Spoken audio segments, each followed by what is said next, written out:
all the black women of your family tree going back thousands of years, I want you to look in the mirror and tell your queen mother ancestors, thousands of black women who are responsible for you being on this planet. And I want you to look in the mirror and tell all your female ancestors, you're not good enough for me.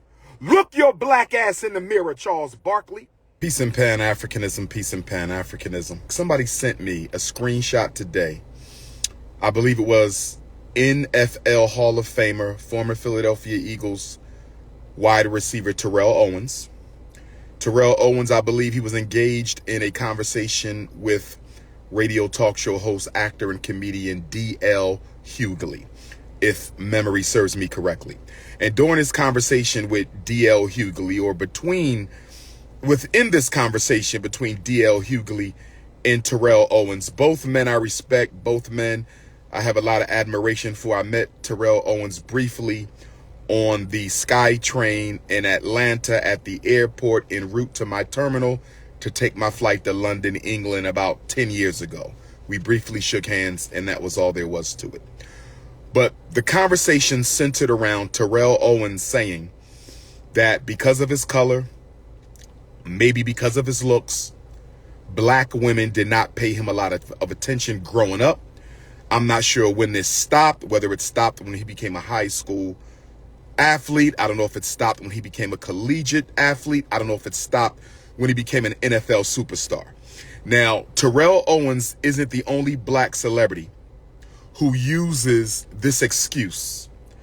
And I love Terrell Owens. I'm a fan of Terrell Owens, so there's no issue there. But I'm tired of black celebrities and black men in general when it comes to the SnowBunny crisis. When it comes to the SnowBunny crisis. When it comes to the SnowBunny crisis, I'm tired of Terrell Owens. I don't know if Chad Ochocinco used that. I believe Childish Gambino expressed similar sentiments. And I hope I'm not misrepresenting any of those brothers. I didn't hear about Chad Ochocinco. That's what you're telling me now. I don't know about Chad saying this. But Terrell Owens has said this. Childish Gambino has said this. Tons of other black men, be they professional, celebrity, or just everyday, hard-working black men, many black men have argued the reason that they are bunny hopping. Many black men have argued the reason that they are bunny hopping. I don't know if Shannon Sharp would be included in that. I don't know if Shannon said that he didn't get attention from black women younger in life or not. I don't know. That's what you guys are posting now. But no matter who said it, no matter who said it, no matter when they said it, no matter where they said it, I want any black man who wants to use the excuse that the reason you're dating white women now, the reason you are bunny hopping, the reason you are bunny hopping in your 40s is because you got rejected by black girls in your teenage years. That doesn't make any sense to me. That doesn't make any sense to me. That doesn't make any sense to me. So you're bunny hopping with white women in your 40s because you got turned down from sisters in your 20s. That doesn't make any sense to me at all. That doesn't make any sense to me at all. So you're telling me that you're suffering from post-traumatic rejection disorder. That's what you're telling me. Terrell Owens, you suffer from post-traumatic rejection disorder. That's what you're telling me. That's what you're telling me. So since the black girls didn't like you in elementary school, you bunny hopping with white women in your 40s. Since black girls didn't like you in high school, you bunny hopping with white girls in your 50s. Because black women rejected you in college, you're now bunny hopping with white women in your 30s, 40s, and 50s. That's an excuse. Black men, that's an excuse. Stop using black women as an excuse for your bunny hopping. Stop using black women as an excuse for your bunny hopping. Let's look at all the rejection we get from white folks. Let's draw a parallel here. Let's draw a psychological parallel. Look at all the rejection black people suffer at the hands of white people. We get mistreated in white people's restaurants. but yet we still go back. We get mistreated in white people's shopping centers, and yet we still go back. We get mistreated in white people's grocery stores, and yet we still go back. We get mistreated at white people's universities, and yet we still go back. We get mistreated in white people's neighborhoods, and yet we still go back. We get mistreated on white people's jobs, and yet we do not quit the job. So you mean to tell me, when white people mistreat you, it's okay to go back to them? When white people undermine you, it's okay to go back to them. When white people marginalize you, it's okay for you to go back to white people. But because black girls suffering from the same self-hatred you suffer from, because black girls suffering from the same self-hatred you suffer from, rejected you, teased you, and ignored you in 6th and 7th grade. Let me make sure I understand this. Because teenage black girls bullied and teased you in high school, you're going to use that as an excuse for why you're bunny hopping in your 30s, 40s, and 50s. Get your ass up out of here with that. Get your ass up out of here with that. And I'm not directing this to Terrell Owens per se. It's funny I'm talking about Terrell Owens and I got on Eagles green right now. It's funny I'm talking about Terrell Owens and I got on Eagles green right now. It's funny I'm talking about Terrell Owens and I got on Eagles green right now. But this is not about Terrell Owens. This is not about Terrell Owens. This is about all black men and any black man. From Alabama to Australia, from London to Louisiana, from Canada to Turks and Caicos, from Brooklyn to Botswana, from Johannesburg to New Jersey, any black man in the African diaspora, any black man on the planet Earth who is bunny hopping. I don't care if you're brown bunny hopping, white bunny hopping, yellow bunny hopping, or red bunny hopping. If you are bunny hopping, you are showing the world that you have no faith in yourself. You have no love for your race. You have no commitment to your community. And most of all, no loyalty to the black woman that gave birth to you. And most of all, no loyalty to the black woman that gave birth to you. And most of all, no loyalty to the black woman that gave birth to you. Now, let me segue to Deion Sanders really quickly. Let me segue to Coach Prime really quickly. First of all, I want to say this. I rooted for Colorado last Saturday. I watched the game. I rooted for them. And the reason I rooted for them is I do not appreciate white men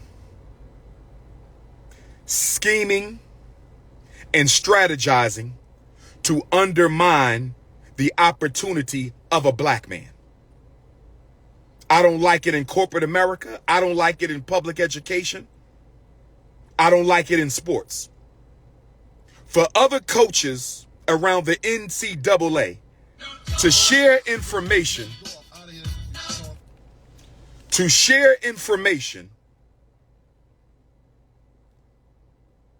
with each other in hopes of destroying this black man's success, it was distasteful.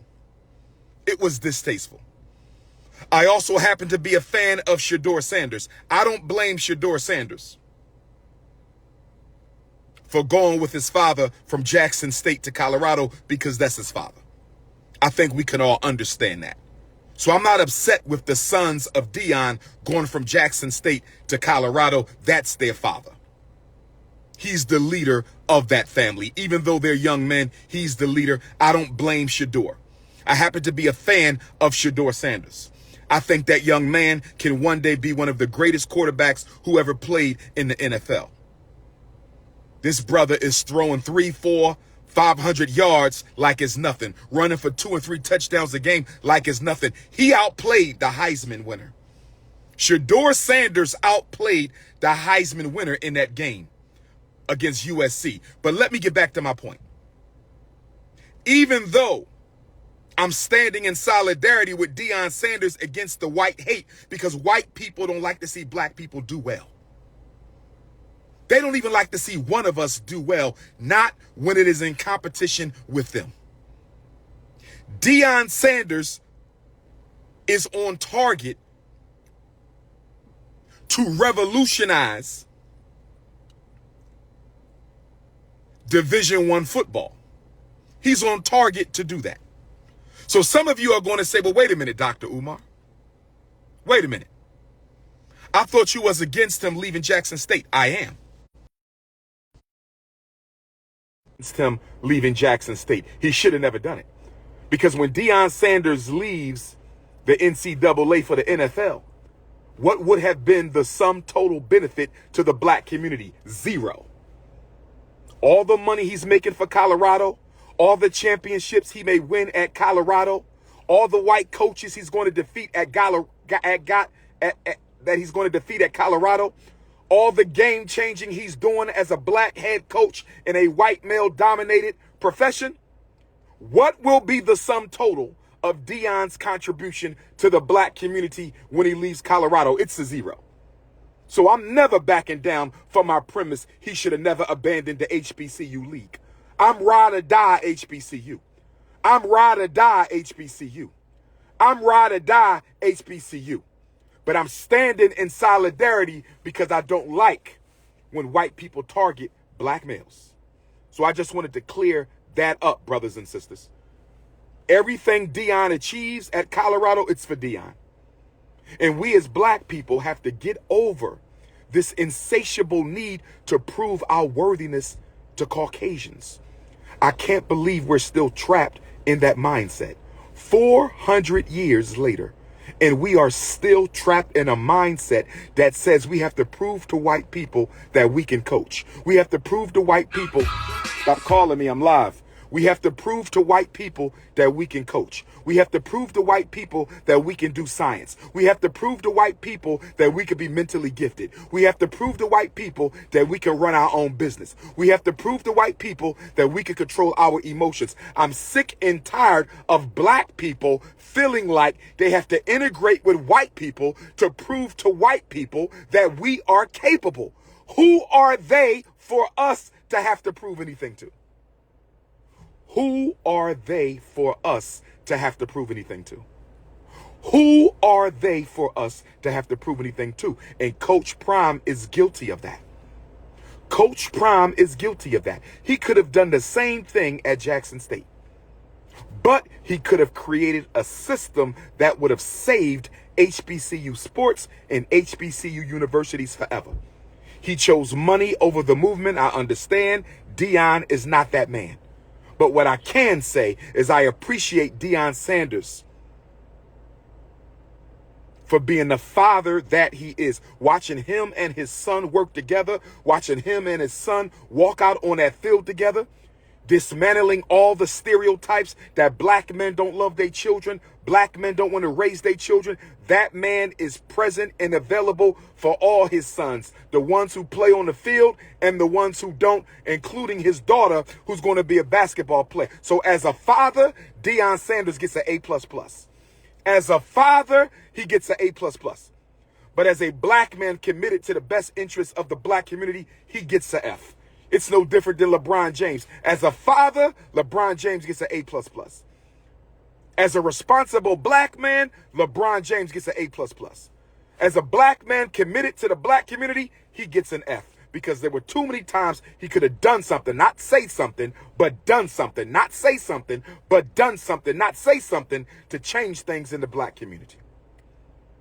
Now, for the Negro peons in the chat saying how long Deion should have stayed at Jackson State, I'm not going to entertain that with you, because for you to even ask that question tells me you understand nothing I'm talking about. You have no space in your heart to sacrifice for your people. You have no space in your heart to be loyal to your people. You have no space in your heart to work or struggle for your people. So for a Negro to push back against what I'm saying, you're just letting me know you are one of those Negro peons. That's all you're telling me. Because we are in the age of the disloyal black man. We are in the age where black men no longer give a damn about what happens to the black community. Not just the celebrities, but everyday Pookies and Ray Rays. Everyday Pookies. We are in the age of the black man no longer being committed to the black community. It's a shame. And it's very sad. I was at the Museum of the American Revolution today studying some of the sacrifices of our great black men of the 18th century, 19th century, 20th century. Yes, I can blame you. Stop being a damn coward. If we put half the attention into building the community that we put into following sports, if we put half the energy into building the community that we put into chasing women, if we put half the energy into the black community that we spend marrying white girls, if we put half the energy into the community that we spend flossing and dripping and looking good and competing with each other and running our mouth on social media and gossiping and slandering, if we put half the energy in the black community that we put in everything else we do, we be free already. We be free already. So to Terrell Owens and any other black man out there, don't use black women as the excuse. Don't say because black women didn't give you no attention in high school, you won't consider dating one in your 40s. That's ridiculous. White people have rejected us for 400 years, and yet we crawl black. White people have been rejecting us for 400 years, and yet we crawl back. White people have been rejecting us for 400 years, and yet we crawl back. So don't tell me because a few black girls teased you in high school, you so traumatized that you can only date white girls. That is an excuse. That is an excuse. You are a bunny hopper. Look in the mirror and tell all your female ancestors, all the black women of your family tree going back thousands of years, I want you to look in the mirror and tell your queen mother ancestors, thousands of black women who are responsible for you being on this planet. And I want you to look in the mirror and tell all your female ancestors, you're not good enough for me. Look your black ass in the mirror, Charles Barkley. Look your black ass in the mirror, Joel Embiid. Look your black ass in the mirror, any Negro without a black woman, and tell all your female ancestors, all those queen mothers from the beginning of civilization, you're not good enough for me. You're not good enough for me. I had to go bunny hop. Peace and Pan-Africanism.